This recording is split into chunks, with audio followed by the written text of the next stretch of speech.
Mike Plania kontra unbeaten 17 wins na Amerikano.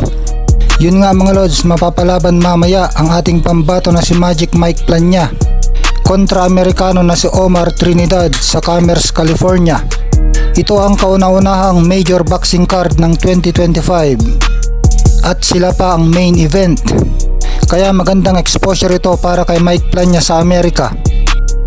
Naganap ang kanilang official weigh-in kahapon at pasok naman parehas sila sa timbang na featherweight. 10 rounds sa featherweight ang laban nila. Hometown ni Omar Trinidad ang kanilang paglalabanan kaya dayo si Mike Plania dito.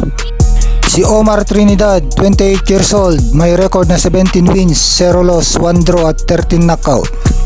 Nakuha niya yung draw sa unang laban niya at lahat ng mga sumunod na laban niya. Na 17 laban na ipanalo niya lahat. Kaya may lakas at husay itong si Omar Trinidad, kaya mapapalaban dito ang ating kababayan Mike Plania. Si Mike Plania, 27 years old, mula General Santos City. Ang kanyang huling dalawang laban na ipanalo niya via knockout. May record siya na 31 wins, 4 losses with 18 knockouts. Kaya mas mayaman sa karanasan si Magic Plania. Napakadami na niyang panalo at napakadami ding knockout. Makikita dito sa face-off na mas malaki ang kalaban ni Mike Plania kaysa sa kanya. Parehas silang kumpiyansa na tatalunin ng bawat isa.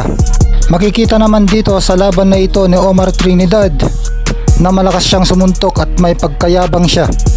Dahil hinakbangan pa niya maski nakabagsak na ang kanyang kalaban at nagpahayay pa ng upo sa taas ng lubid.